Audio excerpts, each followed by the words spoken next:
ಕೇರಳದ ತಿರುವನಂತಪುರದ ಶ್ರೀಕಾರ್ಯಂ ಸಮೀಪದ ಚೆರುವಕ್ಕಲ್ ಪ್ರದೇಶದಲ್ಲಿರುವ ಮನೆಯೊಂದರ ಏರ್ ಕಂಡೀಷನರ್ ಎಸಿ ಒಳಗೆ 5 ಹಾವುಗಳು ಪತ್ತೆಯಾಗಿರುವ ಆತಂಕಕಾರಿ ಘಟನೆ ನಡೆದಿದೆ. ಟೆಕ್ನೋಪಾರ್ಕ್ ಉದ್ಯೋಗಿ ಮಾಧವ್ ಜೆ ಪಣಿಕ್ಕರ್ ಅವರ ಮನೆಯಲ್ಲಿ ಈ ಘಟನೆ ಬೆಳಕಿಗೆ ಬಂದಿದೆ. ಬುಧವಾರ ಸಂಜೆ ಕೆಲಸ ಮುಗಿಸಿ ಮನೆಗೆ ಬಂದ ಮಾಧವ್ ಅವರಿಗೆ ಎಸಿಯಿಂದ ವಿಚಿತ್ರ ಶಬ್ದ ಕೇಳಿಸಿಕೊಂಡಿದೆ. ಅನುಮಾನಗೊಂಡ ಅವರು ಟಾರ್ಚ್ ಬೆಳಕು ಹಾಕಿ ಪರಿಶೀಲಿಸಿದಾಗ ಹಾವಿನ ಬಾಲ ಕಾಣಿಸಿಕೊಂಡಿದ್ದು, ಕೂಡಲೇ ಸರ್ಪರಕ್ಷಣಾ ತಂಡವನ್ನು ಸಂಪರ್ಕಿಸಿದ್ದಾರೆ. ಘಟನಾ ಸ್ಥಳಕ್ಕೆ ಆಗಮಿಸಿದ Sarpa snake awareness rescue and protection app ಸ್ವಯಂ ಸೇವಕ ಗೌತಮ್ ಮುರಳಿ ಕೆ ಅವರು ಪರಿಶೀಲನೆ ನಡೆಸಿ ಎಸಿ ಒಳಗೆ ಬ್ರಾಂಚ್ ಬ್ಯಾಕ್ ಪ್ರಭೇದದ ಬ್ರಾನ್ಸ್ ಬ್ಯಾಕ್ ಹಾವುಗಳಿರುವುದನ್ನು ಗುರುತಿಸಿದ್ದಾರೆ.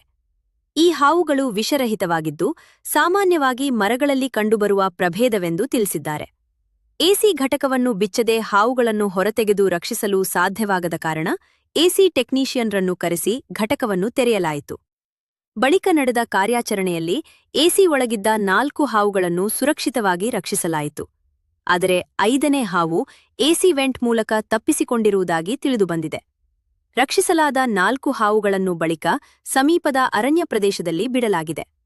ಈ ಹಿನ್ನೆಲೆಯಲ್ಲಿ ಮನೆಗಳ ಸುತ್ತಮುತ್ತ ಇರುವ ಮರದ ರೆಂಬೆಗಳನ್ನು ಕಡಿದು ಸ್ವಚ್ಛವಾಗಿಡುವುದು, ಎಸಿ ಪೈಪ್ಗಳು ಹಾಗೂ ವೆಂಟ್ಗಳ ಬಳಿ ಇರುವ ರಂಧ್ರಗಳನ್ನು ಮುಚ್ಚುವುದು ಸೇರಿದಂತೆ ಮುನ್ನೆಚ್ಚರಿಕೆ ಕ್ರಮಗಳನ್ನು ಕೈಗೊಳ್ಳುವಂತೆ ತಜ್ಞರು ಸಾರ್ವಜನಿಕರಿಗೆ ಸಲಹೆ ನೀಡಿದ್ದಾರೆ.